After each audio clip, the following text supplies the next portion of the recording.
Amém, gente? Você que nos acompanha pela internet, hoje em Curitiba deu uma esfriada boa, mas se você colocar um casaco e uma segunda pele, ou uma terceira pele, à noite tem culto, também às 19 horas, eu quero convidar você para que esteja com a gente. Nosso endereço é Avenida Desembargador Hugo Simas, 1772, quem chega na frente tem estacionamento aqui no pátio, amém? Hoje, Dia das Mães, eu quero desejar a todas as mães um feliz Dia das Mães. Existem mulheres que não querem ser mães.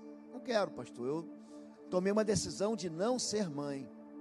Existem mulheres que não conseguem ser mães por uma razão fisiológica, biológica. E tem mulheres que não são mães, por incrível que pareça, porque Deus não deixa ser mãe. E hoje eu quero falar sobre uma dessas mães. O nome dela foi citado aqui no culto, Ana.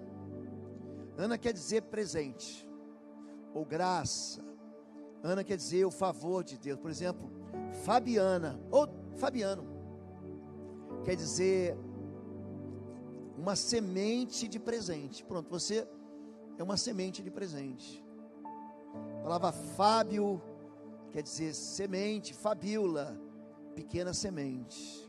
Fabiana ou Ana, presente, você é um presente. Essa mulher vai nos presentear hoje com uma fé. Uma mulher humilhada, frustrada, que sofre um preconceito no meio de um povo, o qual quem não tem filho era chamado de amaldiçoado. Olha que coisa. Uma mulher sem filhos naquele tempo, que não gerava, que não multiplicava, havia um entendimento que ela não contava com o favor do Senhor, era esquecida, era uma mulher ridicularizada, sofria todo tipo, quero chamar hoje de bullying. Pronto, você vai entender. Alguém que de fato sofreu muito, mas a Escritura Sagrada diz, Salmo 30, verso 8, o choro pode durar uma noite, mas a alegria vem pela manhã. Hoje eu quero falar sobre mães que tocam o coração de Deus. E vamos falar sobre Ana, uma mulher que não era mãe. Havia certo homem de Ramataim, primeiro livro de Samuel, capítulo 1, nós vamos ler ele, se der tempo, até o final. Zufita, dos montes de Efraim, chamado Eucana, esse era o nome dele, Eucana, filho de Jeroão, neto de Eliú, neto de Tou, filho do Eframita Zufi. Ele tinha duas mulheres, uma se chamava Ana e a outra Penina. Penina tinha filhos, Ana porém não tinha. Aqui começa o drama de uma mulher infrutífera. Aqui começa o drama de uma mulher cuja única razão de se casar era gerar filhos para o altar. Nós apresentamos aqui, eu não sei se você está chegando hoje, nós apresentamos filhos ao Senhor. Essa é uma prática bíblica, não é nenhum mandamento, mas uma prática reconhecida biblicamente. Jesus foi apresentado ao Senhor no 8º dia. O judeu apresenta o seu filho ao Senhor no 8º dia. É ali que ele recebe o nome, e é ali que você apresenta ele a Deus.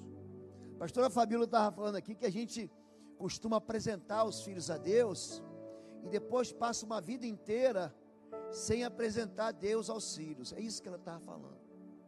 É gente que joga uma responsabilidade de ensinar os caminhos de Deus para Deus. A Bíblia diz: ensina o teu filho no caminho.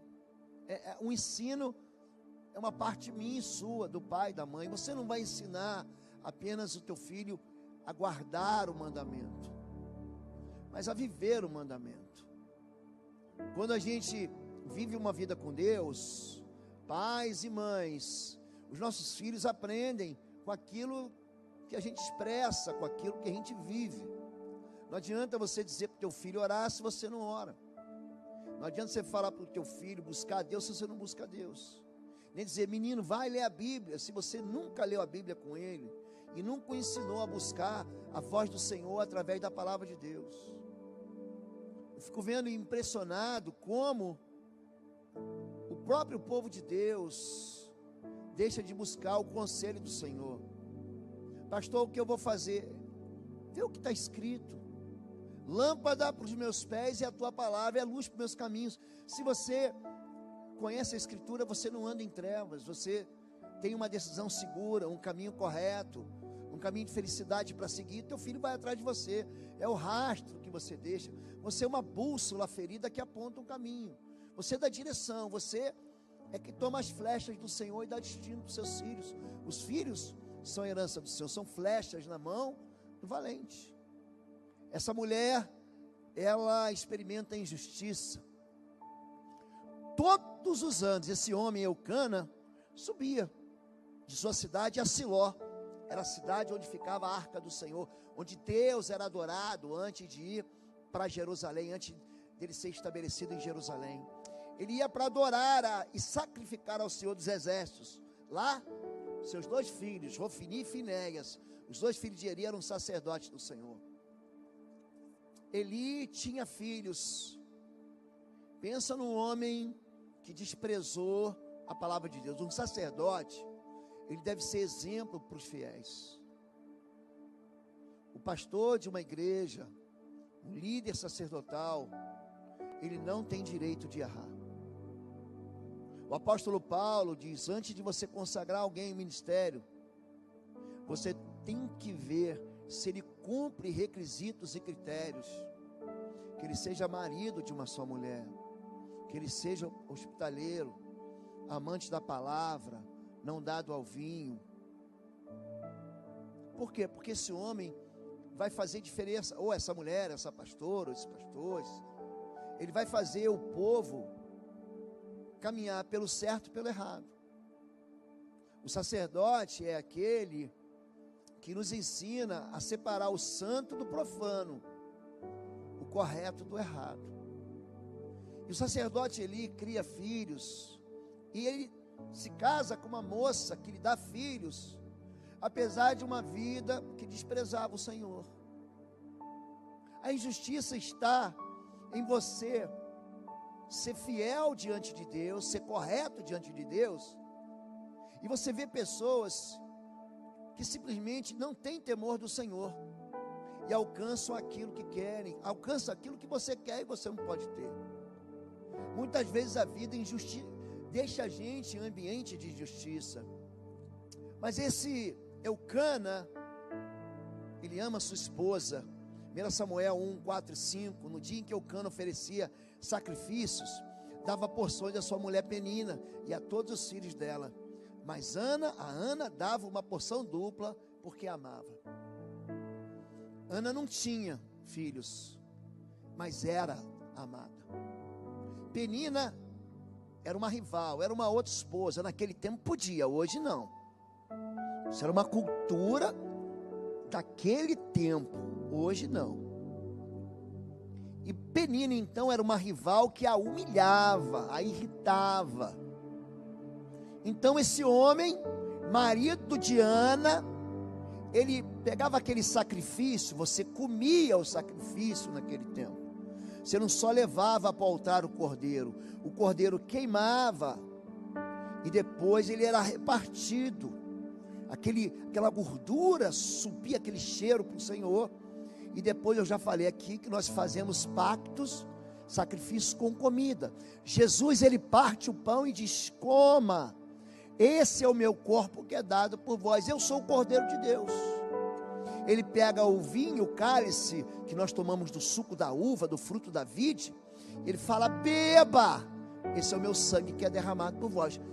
Se você não entendeu ainda, os sacrifícios são comidos, e eles comiam aquele sacrifício. Ele dava uma porção para os seus filhos e filhos de Penina, mas para Ana, porque ele a amava, ele dava a porção dobrada para ela. Alguns têm, outros são. Penina tinha filhos, e tinha um ventre que multiplicava, tinha um ventre fértil. Ana não tinha nada, mas ela por si só era encantadora. Tem gente que para ser encantador tem que se vestir, tem que ter aparência. Eu não estou falando para ninguém andar feio e maltrapilho e que nem um bagaço por aí, mas tem gente que quer fingir ser o que não é. Então ela mostra o que tem.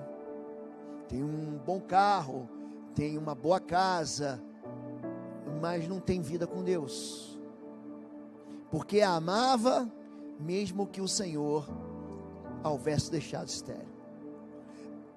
Eu falei, tenho falado todos os meses de maio aqui, quem leva o deserto ou a gente para o deserto é Deus.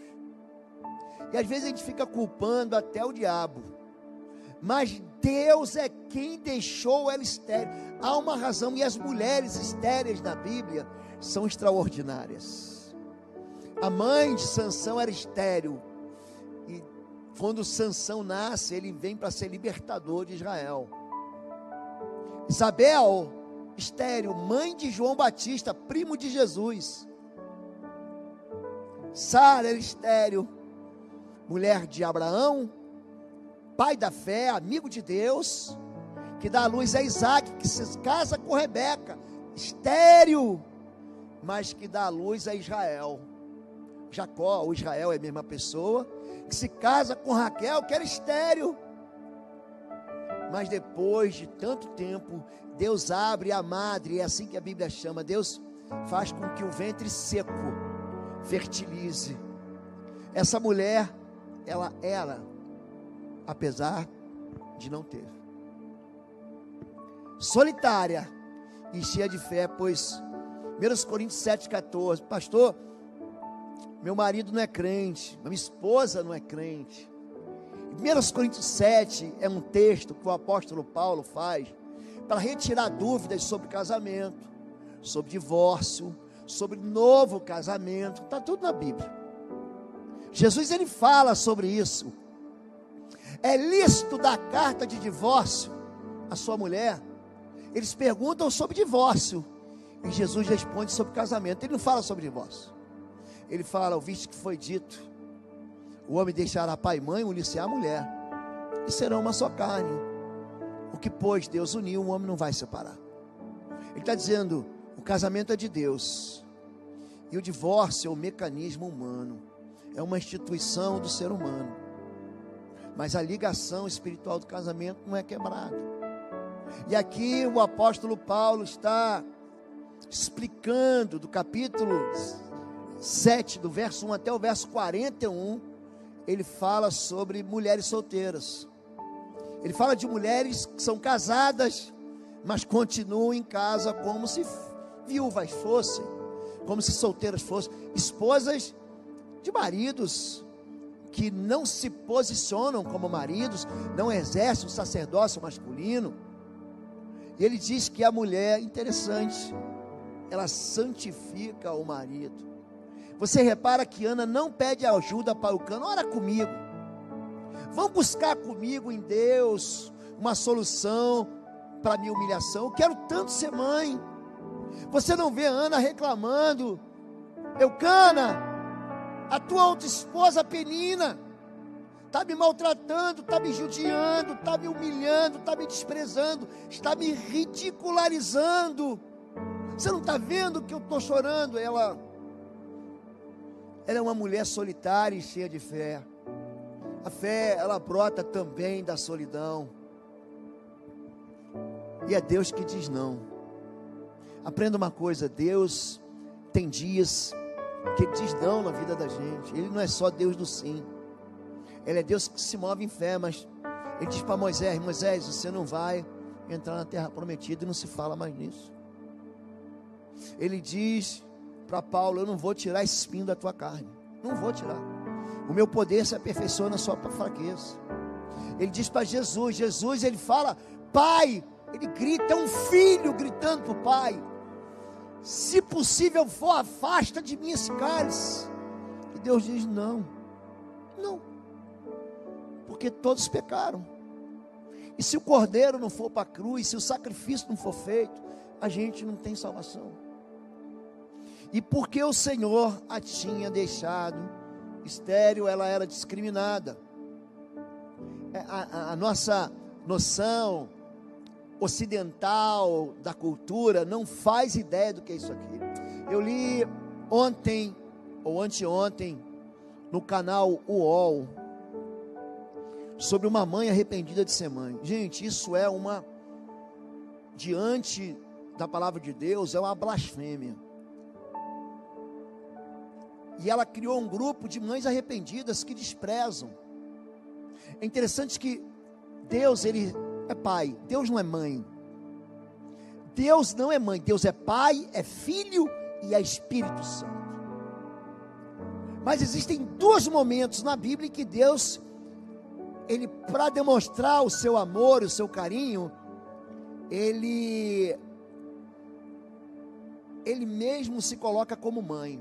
Em Mateus 23, como ele diz, assim como a galinha, a mãe, que choca o ovo, que põe o ovo, que dá o pintinho, assim como a galinha junta os pintinhos debaixo da asa, assim eu quero juntar você, como uma mãe. O papel da mãe é ajuntador, é premiado quando você aglutina a família. O papel da mãe, uma das funções bíblicas, não só essa, mas é trazer os filhos para perto. E Deus fala, eu quero te ajuntar. E uma outra vez no livro do profeta Isaías, quando ele diz, pode uma mãe se esquecer dos seus filhos, a quem deu a luz e sofreu dores de parto? Mas ainda que uma mãe se esqueça, eu jamais me esquecerei de ti. Você que é mãe, às vezes eu coloco assim, eu vejo algumas publicações, e a mãe com um filhinho pequeno fala assim, pode existir um amor maior do que o amor da mãe por um filho? Há uma paixão ali, somada a alguns hormônios. A citocina, por exemplo, é uma liberação de amor quando você abraça, é bom abraçar. E a mãe, quando abraça o filho, libera todo esse amor. O pai, quando abraça um filho. E Ana era discriminada porque não tinha a única coisa que ela queria. Tem gente, aprenda isso, mamãe, que gosta de ver os outros sofrerem.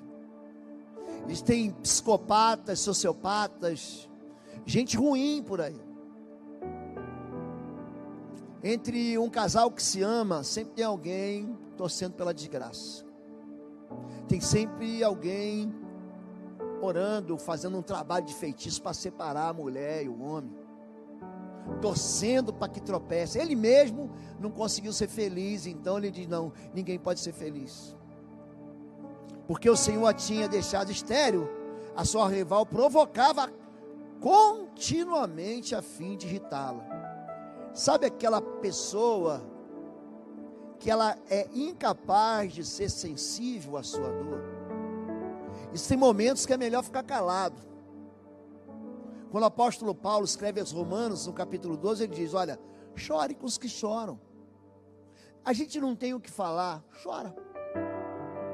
O choro é o consolo. Eu lembro que quando o meu filho teve câncer, uma das pessoas que mais me impressionaram, é um pastor desse tamanho assim. E por isso a gente chamava ele de Robertinho, porque ele era desse tamanho. Ele entrou na minha casa, ele não falou, ele não me deu bom dia, nem boa tarde. Ele me abraçou, chorou, ajoelhou, chorou, e foi embora sem me dizer nada. E aquilo consolou meu coração.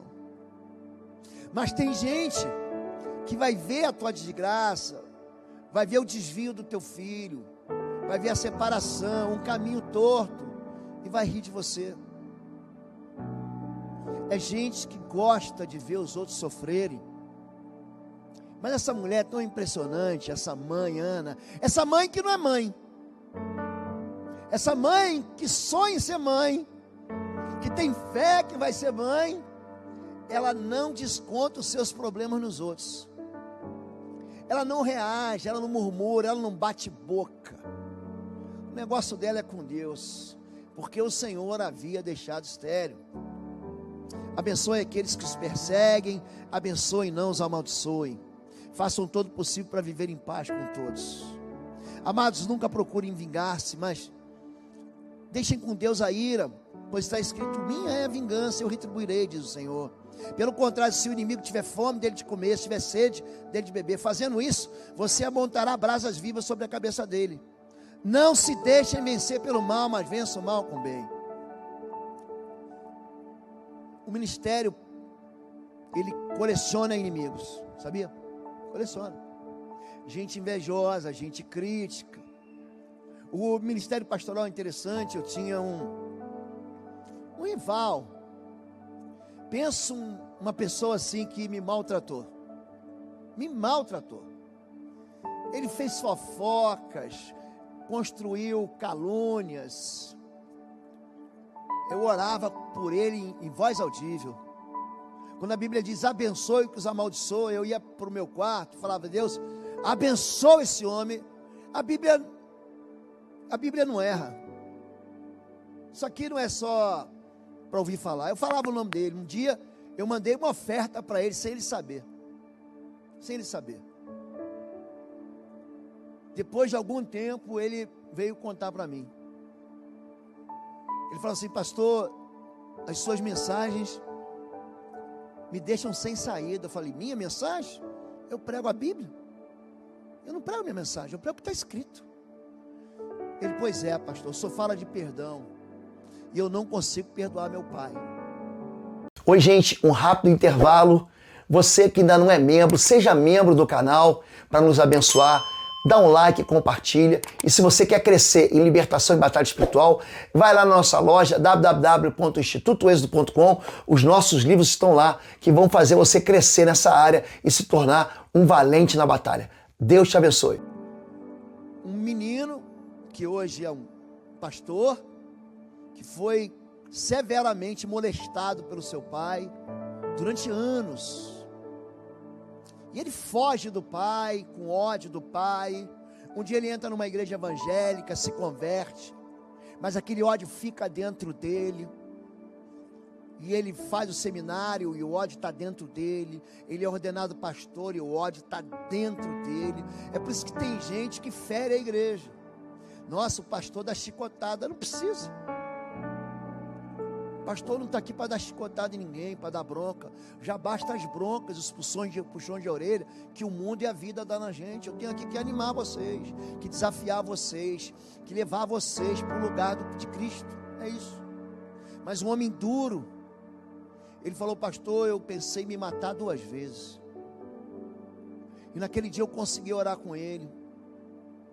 E houve um tempo em que eu me defendia dele. Me defendia. Até que Deus falou comigo assim: eu estou de braço cruzado. Quer se defender? Então se defende. Mas quando você parar de se defender, quem te defende sou eu. Não vos vingueis. Deixa isso na mão do Senhor. Deixa isso. Se você deixar, para de se defender. Quando alguém fala mal de você, você fala: é isso aí. Eu sou tudo isso aí que você disse. E é por isso que eu preciso de Jesus. Porque eu sou pecador. Deixa o Senhor te defender. E Ana deixou Deus defender ela.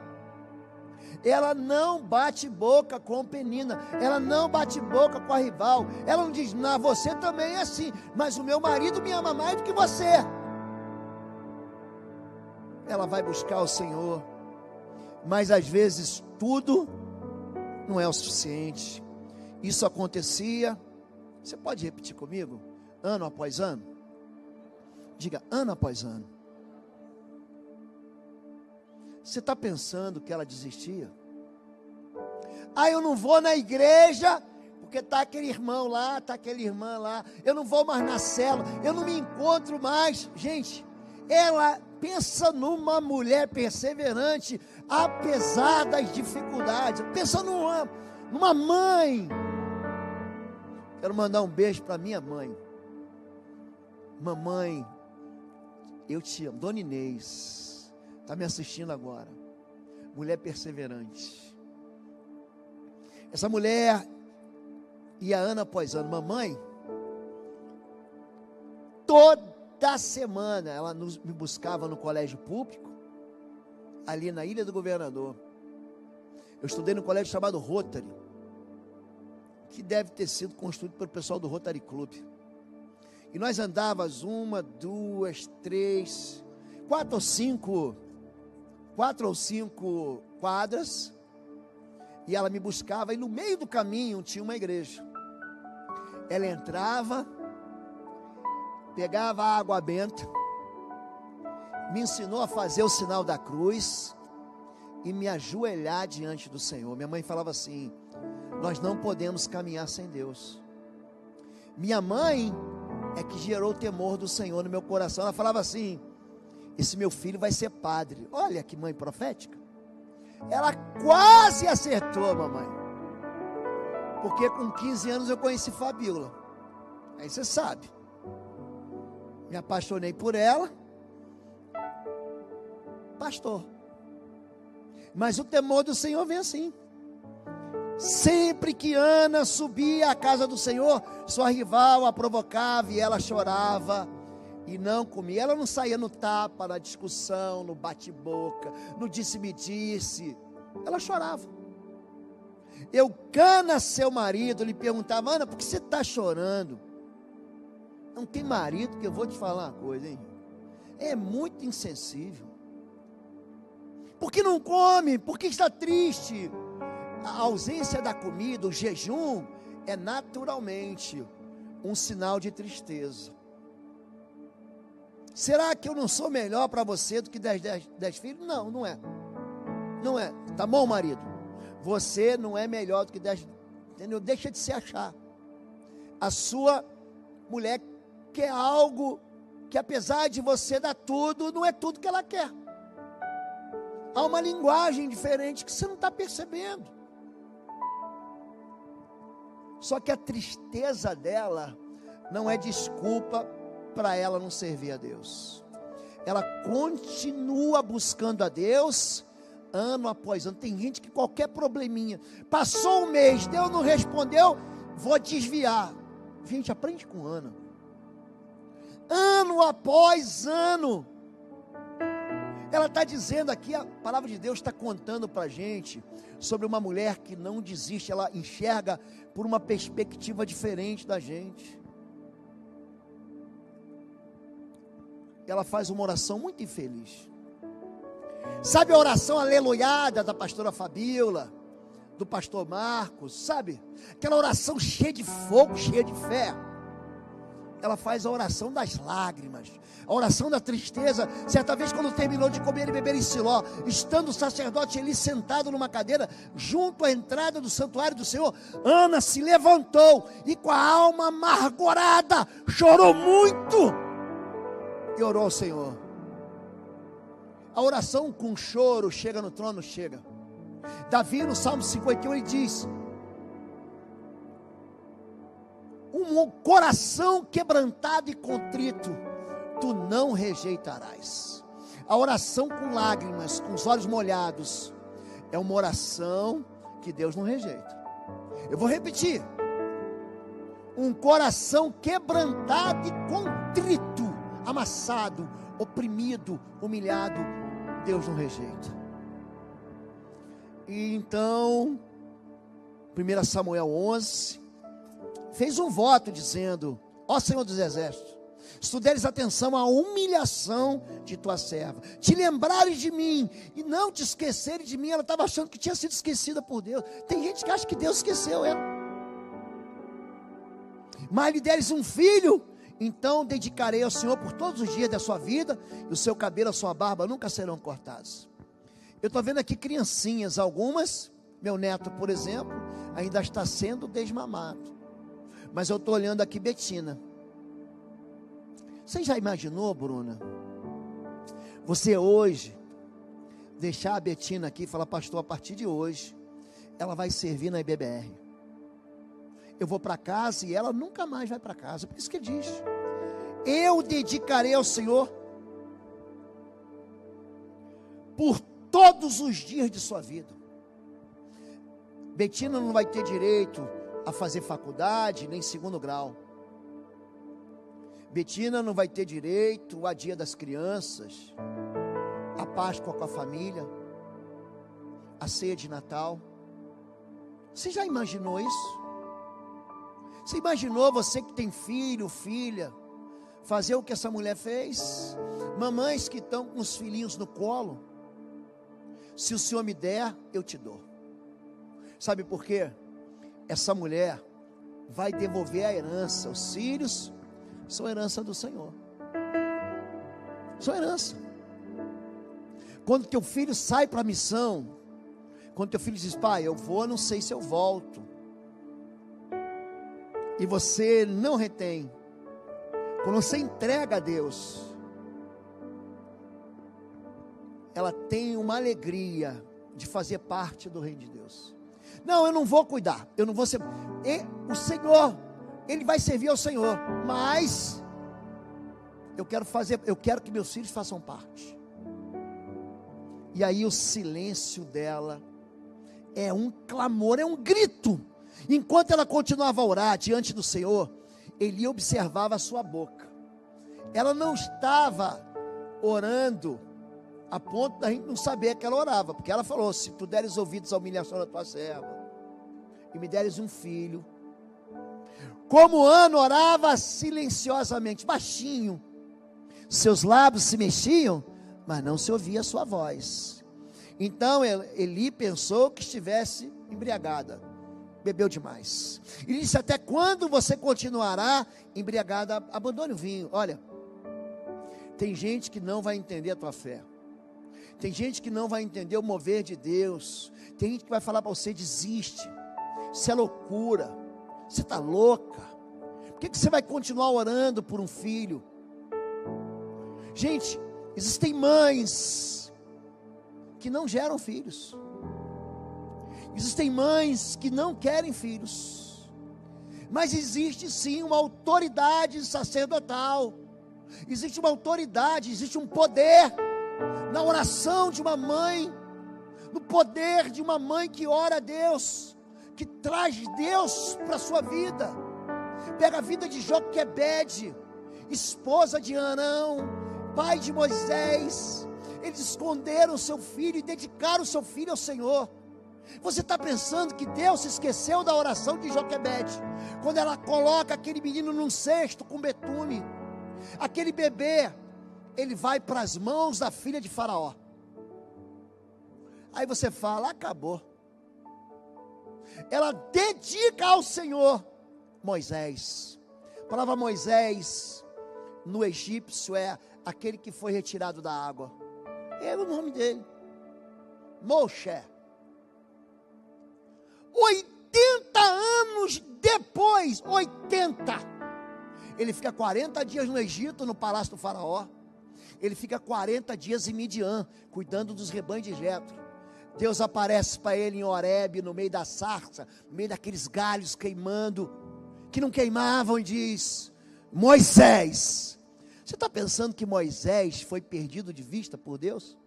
Ei, você está pensando que teus filhos, Deus perde de vista? Você acha que Deus vai perder de vista Lucas e Manu? Você acha que Deus vai perder de vista algum de nós? O filho da Dona Inês, ou o filho da Dona Maria, os filhos, ou os filhos da Anne? Deus não nos perde de vista, e não perde os nossos filhos de vista. E ela continuava a orar, apesar do desprezo. Ana respondeu, deixa de ser insensível, não se trata disso, meu senhor. Olha, gente, tinha mãe que já ia levantar para bater boca e sair no soco com um pastor desse aqui, mas ela não. Olha como é que essa mulher é generosa. Não se trata disso, meu senhor, sou uma mulher muito angustiada, não bebi vinho, nem bebida fermentada, eu estava derramando minha alma diante do Senhor. Não julgues tua serva uma mulher vadia, estou orando aqui até agora. Quantos anos se passaram, gente? já tinha feito, o sacrifício da Páscoa já tinha acontecido. Estava todo mundo comendo, bebendo, se divertindo. Sabe onde é que ela estava? Derramando a alma no altar. Derramando a sua vida diante do Senhor. Estou orando aqui até agora por causa da minha angústia e tristeza. Deus vê o choro, gente. Vê.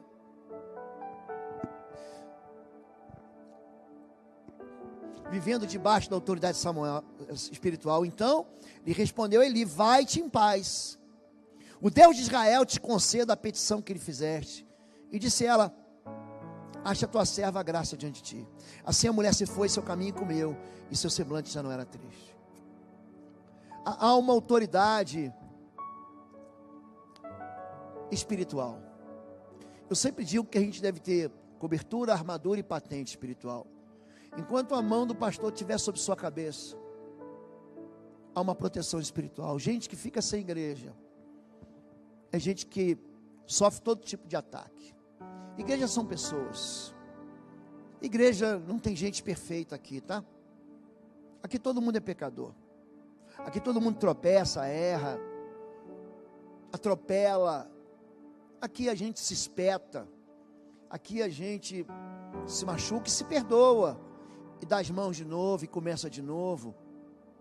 Ah, pastor, naquela igreja aconteceu isso. Aconteceu e vai acontecer em outra. Porque a igreja é tudo igual, a igreja de gente. Agora no céu, quando nós chegarmos à estatura do varão perfeito, ali não haverá mais isso. Não haverá mais morte, mais choro, não haverá mais dor. Mas a igreja é o local onde Deus estabeleceu a sua presença. Onde 2 ou 3 se reúnem, eu estarei com vós. Então, esse sacerdote, apesar de ser e ter filhos desprezíveis, ele diz: olha, porque teus filhos se tornaram execráveis. Eles roubavam da oferta do Senhor. O pessoal pensa que isso aqui é brincadeira. O pastor ouviu falar que teve um desvio financeiro numa igreja. Querido, ele está frito. Porque dízimo e oferta é sacrifício no altar. Não se brinca com isso. Os pastores dessa igreja não tocam no dinheiro. Vocês sabiam disso? Tocam não.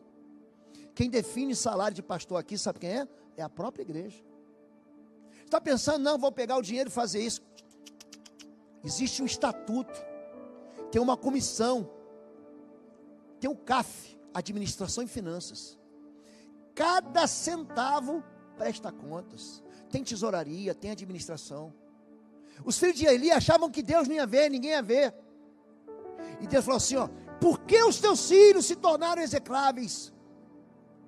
Eu vou tirar você do altar. É gente que perde a autoridade espiritual. É gente que perde o favor do Senhor. Na manhã seguinte, Deus não havia se esquecido. Eles se levantaram e adoraram ao Senhor. Então voltaram para casa em Ramá. Eucana teve relações com a sua mulher Ana. O Senhor se lembrou dela. Mamãe, Deus vai se lembrar de você. Aliás, Deus nunca se esqueceu. Mas existe o tempo, existe o momento. Os caminhos de Deus são mais altos que os nossos. Os pensamentos de Deus são. Então não pense que Deus está acomodado, deitado num sofá, roncando. Esqueci da minha serva, daquela mãe que me pediu. Esqueci daquele servo, meu pai, aquele filho que esqueceu. Querido, eu oro pela minha família todo dia. Eu oro por vocês todo dia. Todo dia. Não existe um dia da minha vida, não existe isso, que eu não tenha orado pela sua vida. E eu sei que Deus se lembra.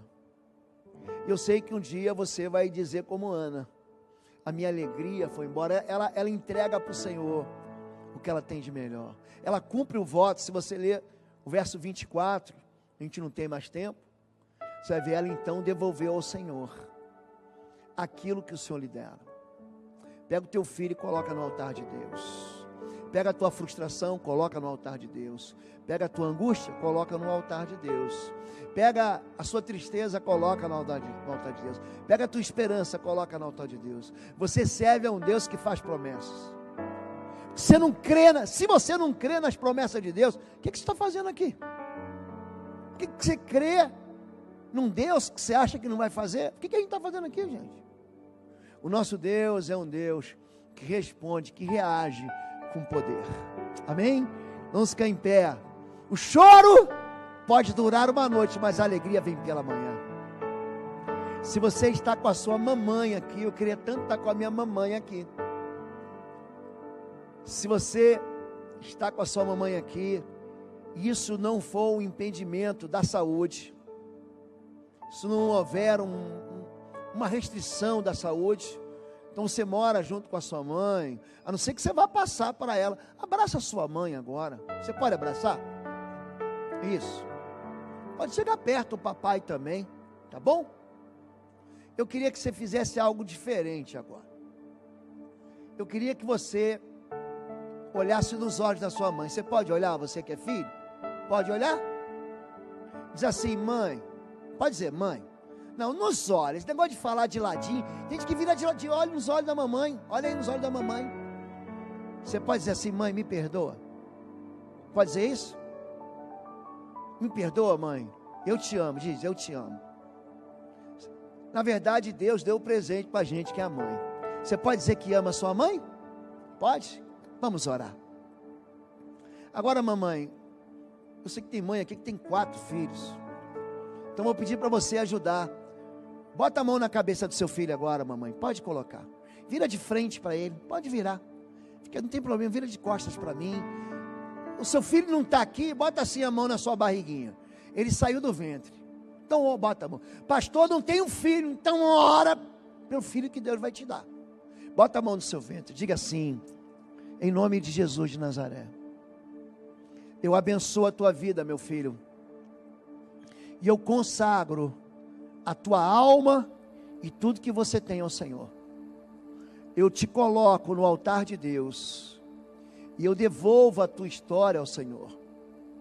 Eu dou graças a Deus, porque o Senhor me deu a tua vida. Mas eu quero lançar sobre ti uma palavra de bênção que nunca vai ser recolhida. Uma palavra de amor que nunca vai ser retirada. Eu lanço sobre a tua vida todo o amor do Senhor. O mal não te tocará. Praga nenhuma chegará na sua tenda. Você me enche de orgulho e amor. E a alegria do Senhor vai fazer parte da tua história. Mesmo nos campos da sequidão, o Senhor fartará a tua alma. O Senhor será o teu Deus. E você, que é a minha semente, se multiplicará ao norte, ao sul, a leste, a oeste. Você será como ramos da oliveira, que multiplicar-se-ão ao redor da mesa. Eu te abençoo no altar de Deus, em nome de Jesus. Amém, amém e amém. Agora pode dar um abraço aí na mãe, no pai. Vamos louvar. E no final, eu vou pedir para a Sandrinha e para o Luciano, e o pastor Paulo Vesta, se puder também, Paulinho, ajudar a distribuir os presentes para as mamães. Tem uma lembrancinha, que é uma lembrancinha da Igreja Batista de Bom Retiro para você, que é a mamãe. Vamos louvar a Deus.